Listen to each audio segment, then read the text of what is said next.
আসসালামু আলাইকুম রহমতুল্লাহ। আমি ডাক্তার জাফরুল হক, অবসরপ্রাপ্ত জেনারেল ম্যানেজার বাংলাদেশ ব্যাংক। আজকে 6ই জানুয়ারি 2026। আমার অনেকগুলি সাকসেসফুল কিডনি পেশেন্টের মধ্যে আজকে আরও একটি সাকসেসের পথে কিডনি পেশেন্ট, যার নাম হলো শিলা চৌধুরী। যার সাধারণ ধরো সিরাম কিটিনাইন ছিল, সিরাম কিটিনাইন নিচে ধরো, আমি যেন দেখতে পাই। হ্যাঁ, সিরাম কিটিনাইন ছিল বেশি দাঁড়ালে গোলা হয়ে যায়। 15/11/2025, অর্থাৎ 15/11/2025-এ যার সিরাম কিটিনাইন ছিল 3.89। এবং আমার এখানে চিকিৎসা শুরু হয়, এই যে শিলা চৌধুরী, চিকিৎসা শুরু হয় 24/11/2025। 24/11/2025 থেকে গতকাল তার তার আবার সিরাম কিটিনাইন টেস্ট করা হয়েছে। গতকাল তারিখ ছিল 5/1/2026।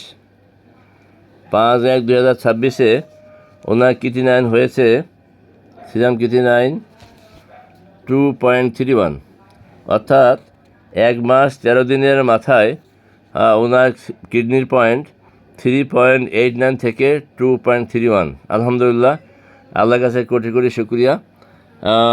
তার কিডনির পয়েন্ট 1.50 মতো, 50 বেশি, 58 মতো কমেছে মাত্র 1 মাস 13 দিনের মধ্যে।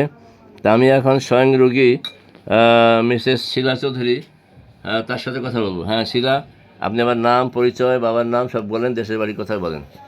আমার নাম শিলা চৌধুরী, আমার বাবার নাম নির্মল চক্রবর্তী, গ্রাম থানা গৌরনদী, জেলা বরিশাল, গ্রাম পশ্চিম চন্দ্রহার। আমি আগের থেকে অনেকটা সুস্থ।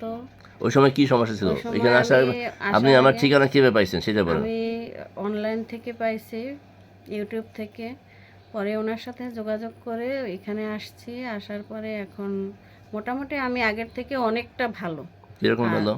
অনেকটা ভালো বলতে, আমি আগে কাজকর্ম করতে পারতাম না, বেশি একটা বিছানাতেই শোয়া থাকতাম, উঠতে পারতাম না, খাবার দাবারে কোনো রুচি ছিল না, বমি হইতো, বমি ভাব থাকতো। এখন আমার এই সমস্ত সব কিছু থেকে আমি এখন ভালো, এখন মোটামুটি অনেকটা ভালোর পর্যায়ে। এখন বাকিটা আগের চেয়ে আপনার রংটা পরিষ্কার হয়েছে। এখন শুধু দেখা যাচ্ছে উনার এই যে দেখা যাচ্ছে চোখটা একটু ডার্ক শ্যাডো আছে, পুরো ফেসটা একদম কালো ছিল। তো আলহামদুলিল্লাহ তার মুখটা অনেক পরিষ্কার হয়েছে, এবং এখানে একটু কালো আছে, এখানে একটু কালো আছে, এই চোখের ডার্ক শ্যাডোটা একটু আছে, পুরো ফেসটা কালো ছিল। তো আমি আশা করি ইনশাল্লাহ আরও কিছুদিন যে ওষুধ কন্টিনিউ করে, তা আল্লাহর অশেষ রহমতে ওনার পুরো ফেসটাই আরও পরিষ্কার হবে। এবং আমি আশা করি যে ইনশাল্লাহ মানে নর্মালের মধ্যে তার সিরাম কিডনির পয়েন্ট আসবে বলে আমি আশা করতেছি। কারণ আমার আরও অন্যান্য রোগী যাদের কিডনির পয়েন্ট ছিল 9.40, যাদের কিডনির পয়েন্ট ছিল 6, তাদের 1.2 বা 1-1-এ চলে আসছে। তো এই ধরনের যারা যারা এই সমস্যায় ভুগছেন, তারা যদি এরকম যে কোনো ভালো হোমিওপ্যাথি ডাক্তারের শরণাপন্ন হন, আল্লাহ মাফ করে বলে আমি আশা করছি।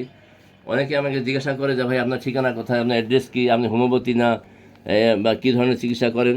তো সেই ক্ষেত্রে আমি বলছি যে আমার ঠিকানা হলো উত্তর যাত্রাবাড়ি 4 নম্বর গেট, মক্কি মসজিদের পিছনে আমার নিজের বাড়ি।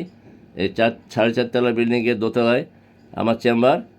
আপনারা যাদের ঠিকানা খুঁজছেন এইভাবে চলে আসবেন। আর আমার ইউটিউবের মধ্যে মোবাইল নাম্বার দেওয়া আছে, আপনারা সেই অনুযায়ী আসবেন। আবার অনেকেই বলে যে আপনি বাংলাদেশ ব্যাংকে এত বড় পদে থেকে কিভাবে আসলেন। আমি আসলে বাংলাদেশ ব্যাংকে চাকরি করার আগে থেকে আমার জন্ম হলো একজন হোমিও পরিবারে। আমার বাবা ডাক্তার ছিল, আমার ভাই ডাক্তার ছিল, তাদের হাতে আমার হাতে করি। আমি রাজশাহী বিশ্ববিদ্যালয়ের ছাত্র ছিলাম, যখন হলে থাকতাম নিজে হোমিও খেতাম, আশেপাশে বন্ধুবান্ধব দিতাম, কখনও ইউনিভার্সিটি মেডিকেলে দেওয়ার প্রয়োজন হয়নি। এবং আমি বাংলাদেশ ব্যাংকে চাকরি করাকালীন সময় কোনো বন্ধুবান্ধব, আত্মীয় স্বজন কারো কোনো সমস্যা হলে আমি তখন থেকে ওষুধ দিয়ে আসতেছি। সবাই আল্লাহ সবাইকে মাফ করতো। আমি এইভাবে আমার হাতে করি। এবং আমি অবসরের পরে 2022-এ আমি জেনারেল ম্যানেজার হিসেবে অবসরে যাই। এবং এরপর থেকে আমি আরও ব্যাপক পড়াশোনার সুযোগ পাচ্ছি। যার ফলে মোটামুটি আমার রেজাল্ট আসতেছে। আল্লাহর কাছে কোটি কোটি শুকরিয়া। শিখার শেষ নাই, জানার শেষ নাই। আমি সবসময় এখন স্টাডি করে যাচ্ছি, সাধনা করে যাচ্ছি। সবাই আমার জন্য দোয়া করবেন। আর সবার সুস্থতা কামনা করে আমি এখানে শেষ করছি। আসসালামু আলাইকুম ওয়া রাহমাতুল্লাহি ওয়া বারাকাতুহু।